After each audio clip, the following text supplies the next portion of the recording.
Olá, queridos e queridas ouvintes! Está começando o primeiro episódio da quarta temporada do Ambicast, o meio ambiente em nosso meio. Um podcast com atualizações quinzenais de conteúdos imperdíveis sobre o meio ambiente. Eu sou Vinícius, do PET da Engenharia Ambiental e Sanitária. E eu me chamo Pedro, estudante do curso de Engenharia Ambiental e Sanitária da Universidade Federal de Uberlândia. O episódio de hoje tem o tema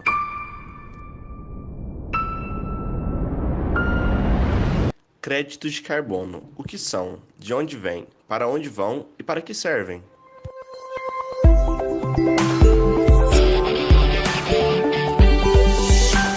As mudanças climáticas não são mais um cenário possível, e sim uma realidade no nosso dia a dia.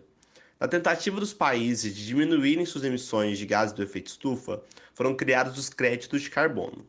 Por muito tempo, estes créditos permaneceram esquecidos e foram pouco discutidos. Situação esta que tem mudado nos últimos anos, especialmente após a Conferência das Nações Unidas sobre Mudanças Climáticas de 2021, a COP26. No episódio de hoje, vamos entender o que são esses tais créditos de carbono e para que servem. Ou melhor, a quem servem esses créditos de carbono? A população pode participar deste processo de alguma forma? Para descobrir essas perguntas, siga conosco. Para conversar sobre o tema conosco, convidamos Michael Becker. Seja muito bem-vindo. Poderia nos contar um pouco sobre sua trajetória? Então, bom dia a todas e a todos. Eu sou o Michael Becker. Eu estou agora, trabalhei bastante com as questões ambientais. Eu sou engenheiro ambiental de formação, fiz o meu mestrado na Alemanha e me especializei nas questões de recursos hídricos e economia ambiental. E aí, em 2003, eu acabei vindo para cá, voltando ao Brasil, e iniciei minha carreira no WWF Brasil, onde eu trabalhei durante 11 anos e passei lá pelo programa de Água Doce, passei pelo programa Pantanal, e aí depois fiz a coordenação do programa Cerrado e Pantanal, e saí como diretor de conservação de alguns programas, entre eles o Cerrado, o Pantanal, a Mata Atlântica, a Agricultura, o Programa de Água Doce e de Educação Ambiental, e iniciei o diálogo do Programa Marinho do WWF Brasil. Depois disso, eu trabalhei durante um ano e meio, numa consultoria ambiental, e também com temas relacionados à agricultura, às boas práticas, principalmente no setor sucroalcooleiro e na pecuária. E depois disso, assumi a gestão do programa Cerrado no Instituto Internacional de Educação do Brasil, e lá a gente se dedicou prioritariamente à implementação do CEPF, que foi o programa para parcerias de ecossistemas críticos do Cerrado, que é uma parceria feita com um órgão internacional, que é exatamente o CPF, que investe em vários hotspots globais, ou seja, locais com alto valor de biodiversidade. E aí a gente implementou, então, esse projeto durante os últimos 6 anos, praticamente, investindo US$ 7 milhões em vários projetos socioambientais no Cerrado como um todo. Ou seja, foram 64 projetos espalhados realmente no Cerrado todo, desde o Piauí ao Mato Grosso do Sul, e tivemos aí um portfólio bastante diverso de entidades colaborando com a conservação e preservação do Cerrado.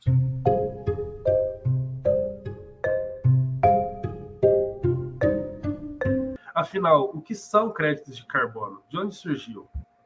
Eu acho que a ideia realmente dos créditos de carbono é uma ideia bastante antiga, eu diria, que surge a partir de uma ideia de você ter, vamos dizer assim, um instrumento econômico, né, para a redução de um poluente que muitas vezes é um poluente que não é específico, talvez, de uma situação, de uma indústria ou de um setor, e que afeta, muitas vezes, várias comunidades ou a sociedade como um todo. Então, essa ideia de você ter um instrumento econômico nesse sentido é realmente bem antiga. Então, até em questões, por exemplo, de recursos hídricos, quando você tinha as questões de saneamento, que ainda não estavam reguladas, né, pensou-se nisso, ou as questões realmente mais de fuligem das indústrias, né, realmente na Revolução Industrial, também pensou-se nisso, de taxar essas indústrias de alguma maneira. E agora, obviamente, com a questão climática premente, tem-se de novo um poluente que é emitido por vários setores em diferentes formas, afeta também a sociedade como um todo em diferentes formas, né? E assim pensou-se, então, nesse instrumento econômico que são os créditos de carbono. Ou seja, os créditos de carbono, eles vêm da ideia de você taxar os emissores, né? Ou seja, que nem a bebida, por exemplo, que você tem um imposto maior, ou o cigarro, que você tem um imposto maior, e a partir desse imposto, a indústria reduziria e reduz, então, as suas emissões. Ou, no caso de mercados regulados, você teria realmente uma troca praticamente entre, ou seja, uma compra e venda entre aqueles setores da indústria que emitem mais e aqueles setores da indústria que emitem menos e, assim, podem vender, eventualmente, os seus créditos que o Estado lhe dá como direito de emissão. Mas a ideia toda é que, pouco a pouco, né, se atinjam duas coisas. Eu acho que a primeira é, sem dúvida, a redução das emissões, né? Então, você vai, ao longo do tempo, com essa taxação, reduzindo as emissões. E o segundo, você vai cada vez mais também tendo a possibilidade de implementação de novas tecnologias, porque cada vez mais a sua emissão ficaria mais cara ao longo do tempo. Ou seja, aí você pega esse recurso e investe em novas tecnologias, reduzindo também as emissões dessa maneira.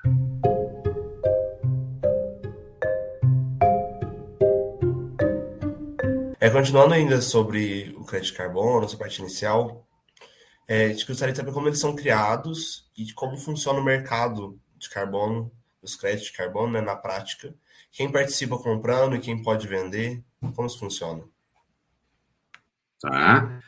Então, nesse caso, eu acho que tem vários atores realmente que participam desse mercado, né? Então, é importante a gente distinguir também que existe um mercado praticamente regulado de carbono, onde você tem já, então, um mercado que é regulado muitas vezes pelo governo, nesse caso, por exemplo, como o estado da Califórnia, onde existe realmente uma meta acordada pelo estado de uma emissão que é o que pode ser feita durante um período de um ano. Tá? Então, nesses mercados, você tem realmente o agente do Estado como um importante agente de falar assim, olha, então a gente quer emitir tudo isso, então a gente regula aqui e tem uma meta muito clara e estabelecida. Então, esses são os mercados regulados e, com isso, obviamente, cria-se toda uma fiscalização também, né, desse mercado. Então, muitas vezes, eles são realmente muito mais eficientes e muito mais, vamos dizer assim, claros também em termos de metas e em termos daquilo que eles querem atingir na sua redução. E existem também os mercados de carbono voluntários, que são realmente aqueles que estão atuando ou que fazem parte da realidade brasileira, já que o Brasil ainda não tem um mercado regulado. Está se discutindo a respeito de um mercado regulado, mas no momento tem-se realmente somente um mercado de carbono voluntário. E nesse mercado de carbono voluntário, existem realmente vários agentes, por assim dizer, que atuam nesse mercado. Então, primeiro, talvez, onde se parte realmente do carbono, são efetivamente aqueles agentes que possuem projetos, né, que têm ou projetos de reflorestamento ou projetos praticamente de manter a floresta em pé né, que são os projetos de emissões evitadas. Então, nesse caso, a gente tem esses dois tipos, e esses projetos são realmente o ponto de partida, não é, desse mercado. Para você, obviamente, verificar se esses projetos de carbono valem o que eles dizem, você precisa ter os auditores e também aquelas entidades que certificam, né, esse carbono. Então, tem várias entidades no mercado, né, o Verra, praticamente, é uma entidade que regula as certificações e os padrões de certificações. Então, sem dúvida, eles, por exemplo, são bastante importantes, né? E aí, depois, a partir dessa certificação, você pode acreditar realmente no mercado, e isso tem um valor, né? Que a sua floresta ou o seu projeto de reflorestamento tem realmente um valor de carbono embutido e verificado naquele projeto. Esse desenvolvimento também desse projeto de carbono, e aí depois a sua acreditação e a sua, vamos dizer assim, descrição para o verificador, muitas vezes é feito por um desenvolvedor desse mercado também de carbono. Então, algumas empresas se especializaram exatamente em identificar um projeto de carbono, descrever todas as vantagens que esse projeto de carbono possui, né? Então, tanto vantagens do ponto de vista de captura de carbono, mas também do ponto de vista de vantagens e benefícios sociais, o que é possível fazer também nesses projetos de carbono. E esse desenvolvedor, muitas vezes, então, destrincha todos os critérios, não é, dos padrões de certificação e adequa esses critérios dos padrões de certificação aos projetos.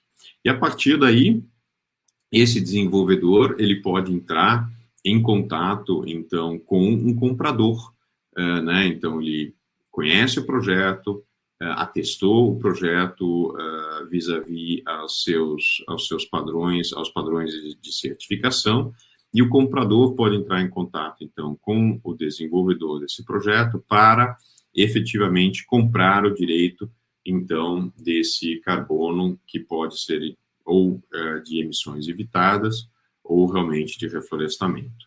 E existem vamos dizer assim, essa ligação direta entre o desenvolvedor e o comprador final, existem também outros agentes que podem ser, por exemplo, brokers ou outras plataformas de carbono, ou alguma agência praticamente que está acumulando carbono e vendendo o carbono no pacote.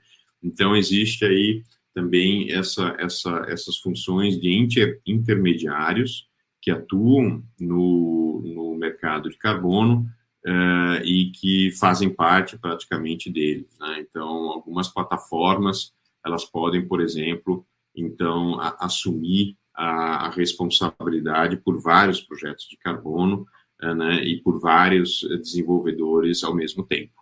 Então, a gente tem aí esses vários agentes que fazem parte do mercado de carbono. Certinho. Uma outra coisa, né, ainda nesse sentido, é sobre, além das emissões evitadas, os créditos podem ser gerados por uma pessoa, tipo um agricultor, uma pessoa com painéis solares, ou uma pessoa física. Isso acontece? Sim, quer dizer, a gente pode partir do pressuposto que, em teoria, qualquer pessoa física poderia realmente se acreditar. A questão aqui é que, no momento, vamos dizer assim, os preços não estão tão altos ainda, eles cresceram, sem dúvida, bastante nos últimos tempos. O processo, quer dizer, o preço não está tão alto e o processo é bastante trabalhoso, que aí depois fica inviável praticamente para uma pessoa física realmente fazer parte desse projeto, ou dessas questões de créditos de carbono.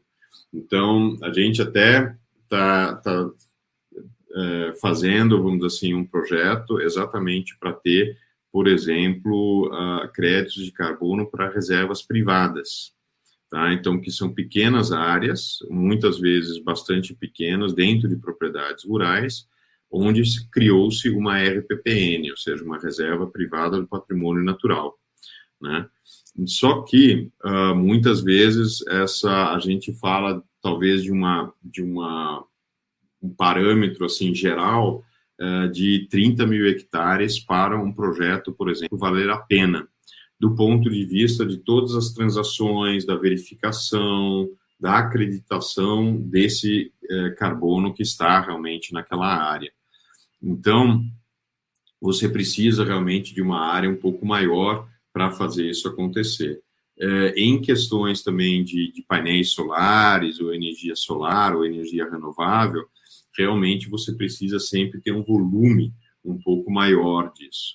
Então, a gente sabe que existe uma discussão, inclusive dentro das certificadoras, para poder, por assim dizer, tratar melhor, né, dessas pequenas contribuições, só que atualmente isso ainda fica inviável realmente para o pequeno, né, e eu sei mais ou menos desses números a respeito da área praticamente de uso de solo, né, ou seja, tanto para reflorestamento como para emissões evitadas, que gira aí em torno de 30 mil hectares, né. Quanto às questões solares, ou talvez até mesmo créditos, por exemplo, de carbono para, não sei, captura de metano na criação suína, por exemplo, que seria outro projeto, aí, de novo, você precisa de um certo volume, realmente, para que aí depois você gere tantos créditos que paguem também a própria elaboração de um projeto de compensação de carbono. Então, não é tão simples assim, ou seja, você diminuir a escala. Existe, sem dúvida, essa preocupação para realmente tentar capturar mais pessoas físicas também que possam, né, dar sua contribuição, mas isso ainda está meio restrito àqueles que têm um ganho de escala, têm maior escala nessa questão.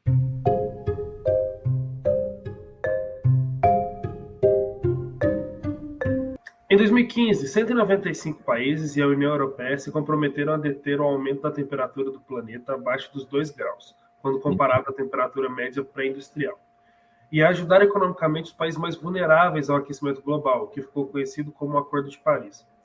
Para a entrada em vigor desse acordo, 55 países, que representam 55% das emissões dos gases de efeito estufa, precisam ratificá-lo, o que foi alcançado em 2016. Até junho de 2017, 195 membros da convenção assinaram o acordo, e 147 desses, entre eles o Brasil, o ratificaram. Existe alguma obrigatoriedade ou penalidade com relação às emissões de dióxido de carbono equivalente para países não cumprirem suas metas? Bom, não é, vamos dizer assim, do meu conhecimento que você tenha realmente essa punição. Tá? Então, essa punição realmente ela não existe. Quer dizer, eu acho que existe, sem dúvida, o comprometimento de todos os países, o que é muito positivo. Sem dúvida, também, os países, né, na comunidade internacional seriam mal vistos, caso eles não cumpram com as suas metas. Eu acho que isso, sem dúvida, existe. Eventualmente, você tem, não sei, agora no caso do Brasil, outras formas, né? Ou seja, se você não cumpre aqui, aí depois a comunidade europeia não cumpre alguma coisa com o Brasil acolá, né? Então você não sabe ao certo se isso está ligado ou não. Vide, por exemplo, acordos aí também do agronegócio de importação, acordos comerciais entre Brasil e Europa. Então, às vezes, isso, sem dúvida, pode ter um reflexo negativo na percepção, né, nesse caso do Brasil ou de outros países, e pode, obviamente, ter um reflexo negativo na relação entre eles, né? Então, isso eu acho que sempre ocorre um risco bastante grande.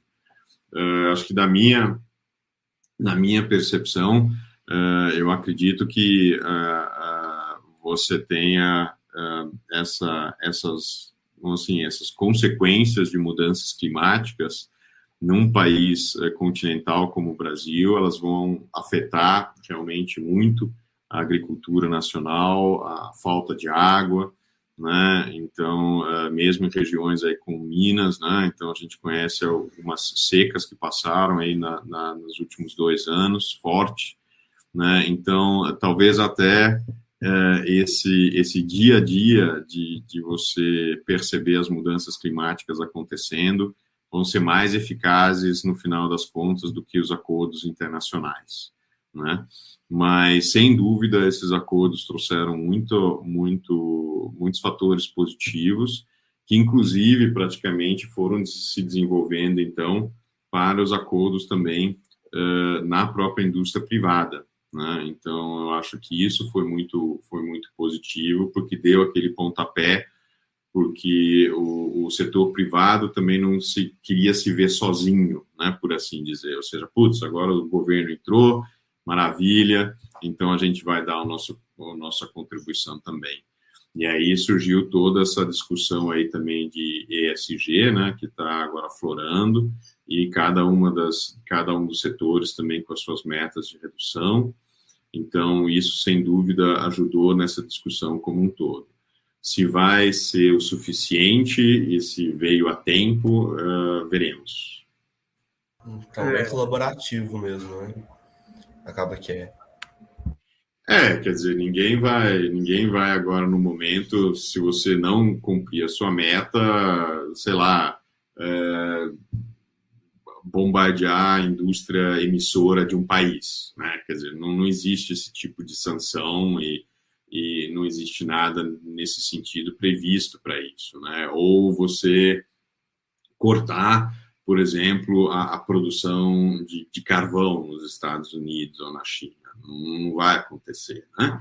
Mas eu acho que essas questões são sinais, né? E sinais positivos que estão sendo mandados, estão sendo colocados ao debate, e demorou bastante tempo também para que isso seja realmente acordado, e depois com a saída do Trump também, aí deu uma balançada, né, nesse acordo. Então, a gente sabe que isso muitas vezes é muito dependente também da política interna de cada país, não é só um acordo internacional, mas, de novo, eu acho que a realidade vai alcançar a velocidade diplomática, por assim dizer, e aí essas coisas vão ficar cada vez mais prementes e importantes.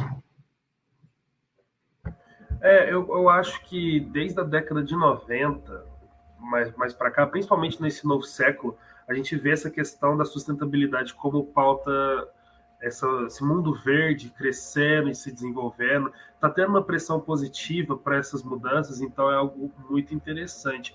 E aí você vê, por exemplo, a NASA, mês passado, ela solta um vídeo falando sobre o aumento global, mostrando ao longo dos anos, desde 1880 até o ano passado, mostrando que a gente aumentou 1 grau em relação a toda a atmosfera, comenta um pouco sobre as mudanças climáticas. Querendo ou não, a gente está trazendo isso como pauta. Ainda não está tendo uma sanção forte, né? Como acho que você comentou, mas acho que já está o povo já está começando a tratar com mais importância do que antigamente, porque na Revolução Industrial o povo só queria queimar, e não estava nem aí para isso, né? Aí hoje, por exemplo, já tem carros elétricos e está sendo a emoção do momento ter um Tesla da vida. Então, é interessante ver também que está mudando a mentalidade das pessoas conforme o tempo passa. E isso, mesmo que demore um pouco tempo, também vai refletir na política. Infelizmente, a gente ainda tem políticos com visão passada, né? Mas mais para frente a gente deve ter pessoas mais engajadas, mais voltadas para o nosso tema ambiental. O meu único desejo é que isso seja suficiente para corrigir, né? Porque do jeito que está indo... Não, Vinícius, eu acho que sim, quer dizer, as eleições estão aí, né? Então existe uma grande oportunidade para concretizar todo esse desejo e essa vontade de fazer correções também junto à política ambiental, né? Então, acho que isso, sem dúvida, seria um grande tema, ou é um grande tema, acho que principalmente para o Brasil, né? Então, acho que vocês estão acompanhando aí todas as questões do aumento de emissões, da falta de estrutura também, muitas vezes, dos órgãos ambientais. Então, isso tudo, sem dúvida, ajuda a tirar força né, da política ambiental e, consequentemente, a gerar realmente mais emissões ao longo do tempo. Né? Eu acho que também a indústria, sem dúvida, acordou muito mais para isso, né? Houve até uma discussão, ou vamos dizer assim, uma discussão bastante forte de um fundo de investimento internacional, global, que chama BlackRock, onde foi lançada aí também, eu acho que no início do ano passado, se não me engano, foi lançado aí uma chamada praticamente do CEO desse fundo de investimento, que risco climático também é um risco de investimento, né? Então, isso, sem dúvida, traz uma atenção para o setor, né? Ou seja, se você quiser ter também investimentos perenes, esses investimentos perenes só funcionam em um clima estável, né? Então, eu acho que isso que fica a mensagem desse fundo de investimento. E, a partir daí, obviamente, a indústria também se mexe cada vez mais e traz isso para uma pauta mais próxima também realmente vamos dizer assim, à própria indústria, ou seja, ao sistema de produção dela, né? Porque uma coisa é, sem dúvida, você ter projetos que apoiam e criam reflorestamentos, ou criam áreas, ou ajudam praticamente na plantação de mudas, numa praça pública e tal. E a outra coisa é você olhar para dentro dos processos industriais e procurar lá realmente reduzir as suas emissões, né? Então, isso também, muitas vezes, é muito importante a gente ter isso em mente, porque existem praticamente nessa discussão também dos escopos, né, de emissões, ou seja, na discussão de emissões, é importante a gente sempre ter clareza dos vários inventários de emissões que podem ser feitos pela indústria privada, né? Então, existem praticamente todos aqueles inventários que talvez podem ser chamados de primeiro escopo ou inventários diretos, que estão muito relacionados realmente ao seu próprio consumo. Então, por exemplo, quanto de eletricidade é consumido na sede da indústria? Como é que a própria indústria lida praticamente com os seus rejeitos e dejetos, né? Qual que é a emissão da própria frota da indústria? Então, esse sempre está no primeiro escopo, e isso também vai ser, eventualmente, então, computado via crédito de carbono. Mas aí a gente pode expandir isso para outros dois escopos, né, que também são os escopos praticamente indiretos, né, ou seja, aí depois como é que é feita a produção praticamente dessa energia, qual é o outro, a questão da refrigeração e do aquecimento praticamente que aquela indústria precisa. Eu acho que isso vem realmente muito próximo ao primeiro escopo já também, relacionado às instalações da própria empresa, né? Então, a empresa, sem dúvida, ela pode falar assim, putz, eu estou reduzindo aqui a minha emissão, vou trocar todas as minhas lâmpadas por lâmpadas LED, por exemplo. Vou tentar fazer um pouquinho dessa redução interna. Mas aí é que está, ela está só trabalhando nesse primeiro escopo, né? Se ela passar agora e falar assim, não, agora eu não vou querer mais nenhuma energia de termoelétrica, vou querer toda a minha energia de eólica. Aí ela está trabalhando mais no segundo escopo. E aí depois o terceiro escopo é realmente trabalhar em toda a cadeia dela, né? Então, se for, por exemplo, uma questão, sei lá, de uma planta sucroalcooleira, por exemplo, aí ela fala assim, não, agora eu vou tratar de fazer realmente uma agricultura climaticamente adaptável para os meus produtores que me entregam a cana. Aí já é um terceiro escopo, onde ela está promovendo, então, a redução do carbono na sua linha de produção como um todo. Então, é muito importante também a gente ter isso em mente, de que carbono a gente está falando, quando a gente está falando de redução, né? Ou seja, é aquele negócio mais basicão, a gente vai lá, troca a lâmpada, tal, né? Instala de vez em quando aqueles negócios de movimento, né? Para depois a lâmpada também no refeitório não ficar claro o tempo inteiro. abre as janelas para talvez um pouquinho de luz natural entrar nos ambientes, né? E a gente não precisar sempre ficar ligando a luz. Então, isso é tudo o primeiro escopo. De vez em quando eu costumo dizer, bom, isso aí larga um engenheiro de produção aí que ele reduz o seu carbono em 80% só com essas coisinhas, né? Ou seja, não é nada grave, assim, não é nada difícil de fazer. E aí, depois, no segundo e terceiro escopo, as coisas realmente ficam mais complicadas.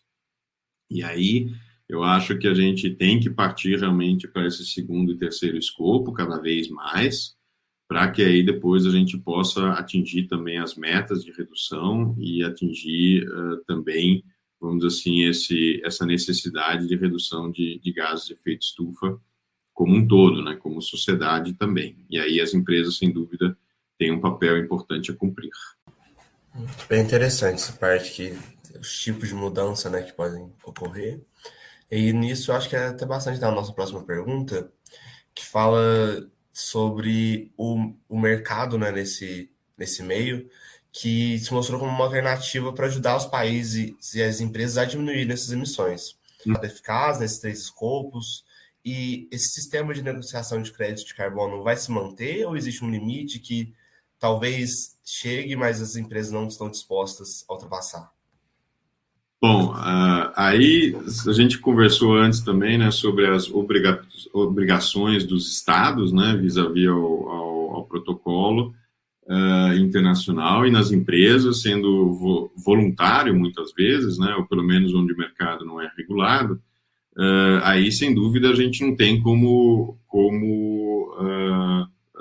vamos dizer assim, forçá-las a trazer o primeiro, o segundo, o terceiro escopo, como eu havia comentado antes, né? Mas existe, sem dúvida, uma necessidade cada vez maior via, por exemplo, investidores, como eu falei, ou seja, os próprios investidores dessas empresas estão questionando cada vez mais qual é a redução de carbono que elas estão fazendo e quais são as metas de carbono que elas têm, né? E, obviamente, também pelo lado do consumidor, né? Nós não somos só eleitores, somos consumidores também.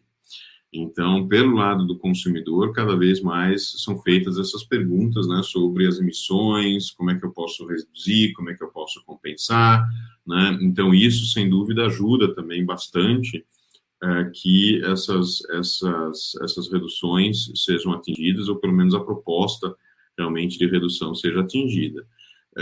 O importante também nesse caso é que muitas vezes a gente tem que tomar bastante cuidado como consumidor, mas também como setor privado, que para que a gente tenha uma eficiência, né, uma eficácia naquilo que é proposto como redução, que toda a redução seja também mesurável, né, que ela seja de alguma maneira reportada e também seja verificada, né? Então, só com esses três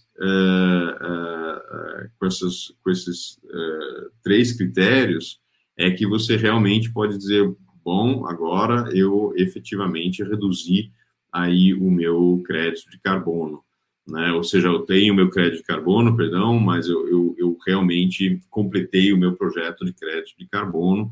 E por quê? Porque eu medi uma linha de base no início, reportei isso, por exemplo, ao sistema de acreditação, e aí, depois de um tempo, verifiquei que a minha floresta ainda está em pé, as árvores praticamente que eu plantei realmente cresceram, e eu realmente capturei esse carbono, tá?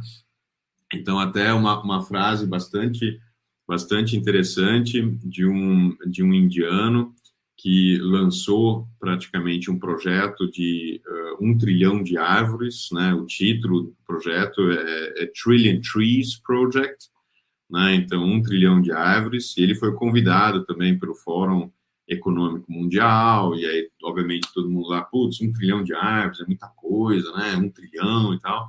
Aí ele falou assim, não, sem dúvida, o nome é chamativo e é o tamanho também da encrenca onde a gente se encontra. Mas é importante também lembrar que nós plantamos ou sementes ou plantamos mudas, Ou seja, para que elas se tornem árvores, né, os trees, ainda precisa de um tempinho, então vai mais 10 anos aí.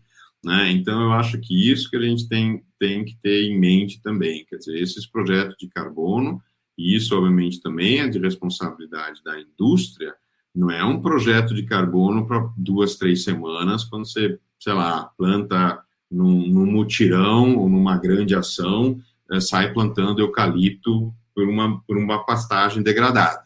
E fala assim, bom, agora eu resolvi meu problema. Né? Então, estou falando aqui do pior cenário, por assim dizer. Tá? Mas isso, gente, isso não é um projeto realmente válido de captura de carbono, né? Porque exatamente, então você tem que fazer todo um estudo, verificar quais são as espécies que você quer plantar, né? Cuidar daquelas espécies e depois de 10 anos verificar, nossa, agora o meu carbono efetivamente está capturado. E isso eu acho que vai ser um grande desafio para o setor privado, né? Porque ele está ainda num imediatismo bastante grande de, plantei a minha muda aqui, lavo as minhas mãos, está tudo resolvido, né? E a gente sabe que não é tão rápido assim, que esses projetos de carbono demandam tempo para que eles realmente fechem o ciclo, né, e capturem o carbono que eles prometeram capturar. Né? Então, é muito importante ter sempre essa preocupação de medir linhas de base, documentar isso também, reportar isso, e aí depois verificar, depois de um tempo, se aquela muda ainda existe, se aquela muda cresceu do jeito que estava prevista crescer, né? Se a APP, por exemplo, ou a área de reserva legal que foi estabelecida como um projeto de emissões evitadas ainda está na mesma qualidade ambiental, onde ela se encontrou, onde ela foi praticamente descrita no início do projeto. Então, isso tudo, sem dúvida, é uma das coisas que eu diria que o setor privado ainda tem que aprender bastante quando se fala desses projetos de carbono e quando se fala exatamente dessas emissões também evitadas.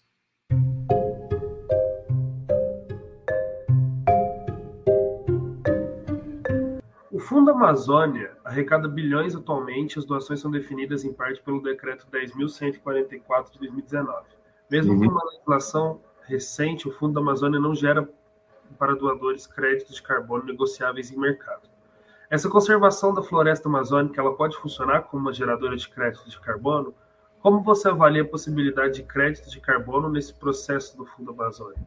Bom, teoricamente, sim, ela pode gerar créditos de carbono. Né? Então, quer dizer, você tem esse processo realmente de emissões evitadas, que é muito bom, onde você garante a floresta em pé. Né? Então, nesse caso, você tem a floresta em pé no Fundo Amazônia, ou na Amazônia, como você tem também outros projetos de floresta em pé na questão do Cerrado, da Mata Atlântica ou de outro bioma. Tá? Agora, eu acho que é só um cuidado que a gente tem que ter. Eu acho que o Fundo Amazônia ele não foi concebido praticamente para essas questões, né, de você fazer compensações de emissão. Né? Então, nesse sentido, ele perde talvez um pouco a atratividade, porque aí depois você vai eventualmente trazer praticamente para o Fundo Amazônia um outro critério que pode ser, não sei, questionado, mas que pode complicar muito as operações realmente do Fundo Amazônia. Tá? Então, porque se entrar a questão do crédito de carbono, todo o projeto do Fundo Amazônia tem que ser, de alguma maneira, verificado também, ou seja, tem que ser certificado. Senão, você praticamente não recebe o seu crédito de carbono, ele fica inválido.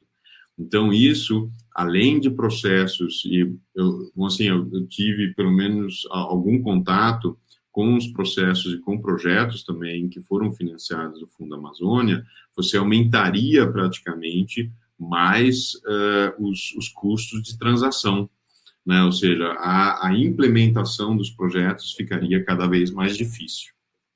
E o Fundo Amazônia, de vez em quando, também, quer dizer, financiou muitos projetos relacionados, talvez, às questões indígenas, relacionadas a cadeias produtivas de extrativismo na Amazônia, onde você não necessariamente tem, vamos dizer assim, esse forte componente de carbono.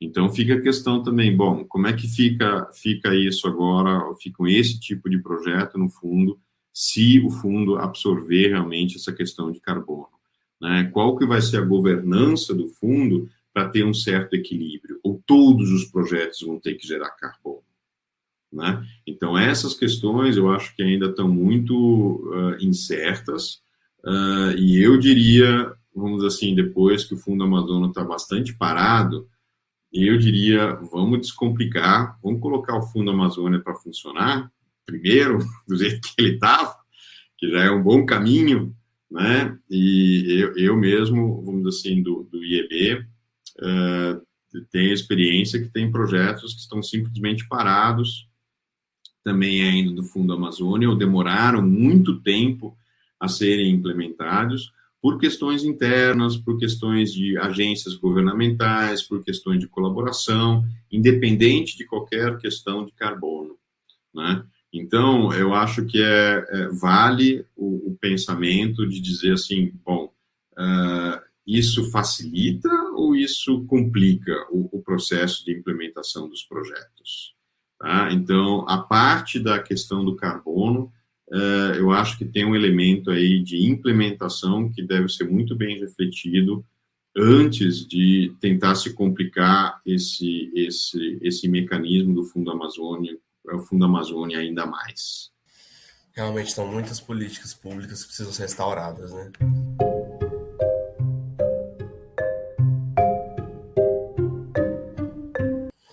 E como que as políticas públicas atuais estão impactando o mercado de carbono no Brasil, além do Fundo Amazônia? E os aspectos sociais têm relevância para o mercado de crédito de carbono? Tá.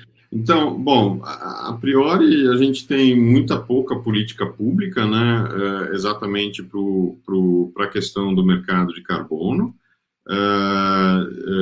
Sempre se discutiu de uma regulação, né, nacional do mercado de carbono, ou seja, estabelecendo realmente metas nacionais para dentro e o governo regulando e fiscalizando as emissões, né, como é feito em outros países ou de vez em quando em estados, né, por exemplo, como o estado da Califórnia, mas nunca se avançou nessa pauta. O que tem se sentido realmente é um aumento bastante grande, né, da necessidade, né, e da necessidade praticamente de um aumento dessa redução de emissão pelo setor privado. Então, para vocês terem uma ideia, a gente teve aí empresas no mundo, né, com essa questão de zerar suas emissões, não seja com meta zero. Então, em 2019 foram 500 empresas, em 2020 1.541, e aí depois de 20 para 21 deu um salto enorme, ou seja, aumentou 3,4 vezes para 5.300 praticamente empresas com essas metas realmente de redução de emissões. Então, pelo menos aqui para o Brasil, eu acredito que o setor privado esteja muito mais ágil e muito mais atuante no mercado de carbono voluntário, claro, né, não é obrigatório, é voluntário, do que propriamente o Estado ou direcionando isso via políticas públicas, né? Talvez a política pública que esteja mais ligada ao crédito é o ILPF, né, a Integração Lavoura, Pecuária, Floresta, que sem dúvida tem esse viés também, né, de plantação, de regeneração de pastagem, combinação, e isso sem dúvida fomenta um pouquinho desse processo, mas aí eu não diria que talvez seja uma política especificamente de créditos de carbono, a partir de créditos de carbono, mas muitas vezes é uma mistura realmente de um pouco de crédito de carbono, mas muito também de bom manejo de pastagem, né? Então, tem-se esse mecanismo, esse olhar para os créditos de carbono, mas eu não diria que é uma política pública específica para essa questão de carbono, né?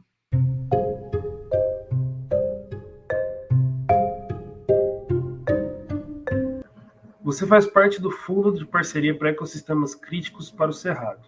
Você poderia explicar o que é esse fundo? e de que forma ele pode ser útil para a geração de crédito de carbono?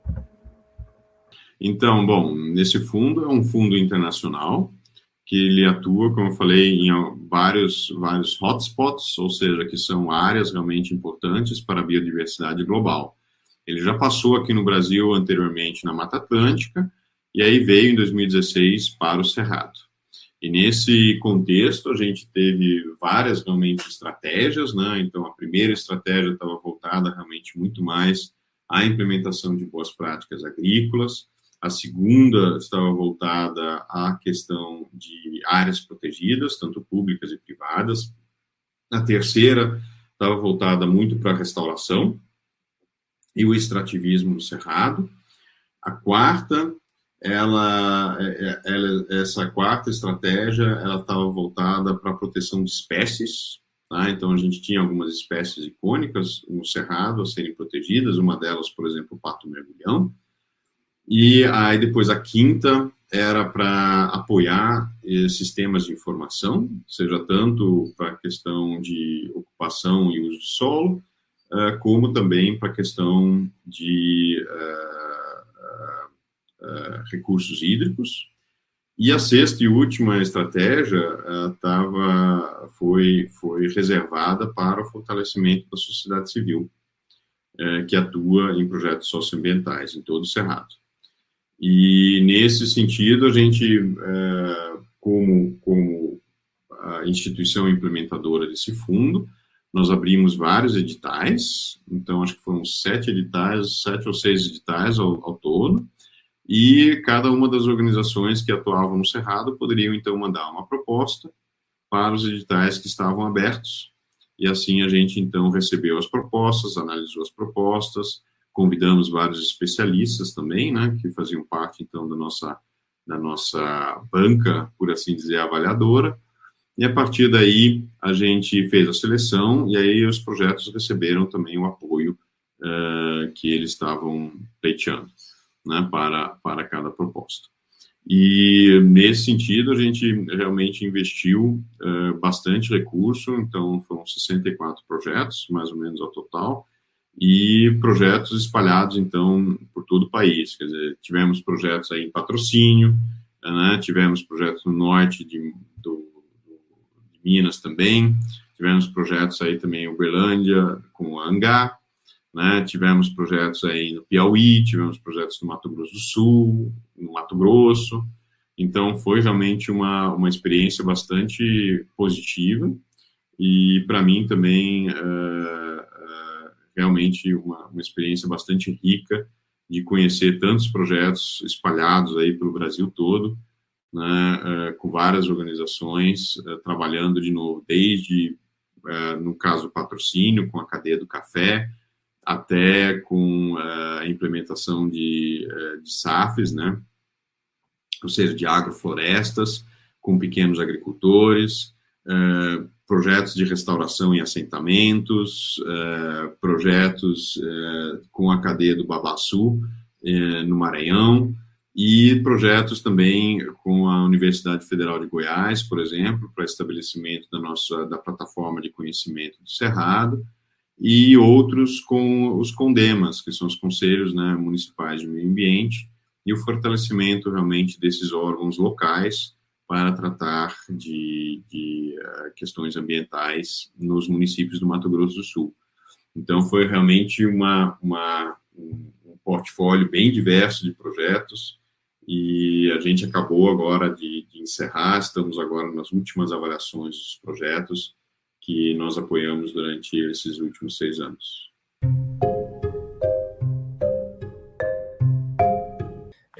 Muito obrigado por participar, essa era a nossa última pergunta. Queria agradecer a sua participação, sua disposição e também por compartilhar conhecimento com a gente. Tem mais alguma coisa que você gostaria de compartilhar com a gente, divulgar aqui no podcast? Eu gostaria sim, a gente, depois dessa experiência com o CPF, a gente criou também uma plataforma para projetos socioambientais, que chama Nature Invest, ou seja, uma plataforma também onde você pode apresentar o seu projeto, você pode arrecadar recursos para o seu projeto, Essa plataforma está divulgando os projetos também do ponto de vista internacional, então, exatamente para estimular todos aqueles que querem fazer a diferença para o meio ambiente, estimular a criar um projeto e trazer também essas doações para esse projeto. Nós temos aí 15 temas, então tem um pouquinho para cada um, inclusive para universitários, projetos de pesquisa podem ser financiados também, tá? Então, a gente está tentando realmente estimular bastante essa vontade de fazer a diferença e preservar o meio ambiente. Tá? Então, fica aí o convite para vocês participarem, apresentarem os projetos. Eles estão todos ligados também às ODS, aos Objetivos de Desenvolvimento Sustentável e aos biomas, né, onde eles se encontram. E a gente vai procurar também trazer aí o setor privado para financiá-los, né? Então, acho que isso vai ser bastante positivo também, onde a gente está falando tanto aí de ESG, né, para que aí depois o setor privado tenha algo concreto a mostrar também, ou seja, quais são os projetos que eles efetivamente financiaram. Então, a gente está iniciando agora, mas estamos aí com alguns projetos já na plataforma. Então, convido a todos aí e a todas a participarem dessa iniciativa. Coloquem o seu projeto lá, porque é relativamente simples. A gente procurou também deixar isso relativamente simples e com o potencial realmente de fazer a diferença na ponta, com pequenos projetos, com pequenas iniciativas. Muitas vezes a gente não precisa sonhar tão alto, né? Mas o importante é fazer. Com isso, chegamos ao fim de mais um episódio do Ambcast, o meio ambiente em nosso meio. Nos acompanhe pelo Instagram, em @ambcast, e continue ligado para o próximo episódio, onde falaremos sobre o tema fertilizantes, impactos ambientais e econômicos. Obrigado por escutar e até a próxima!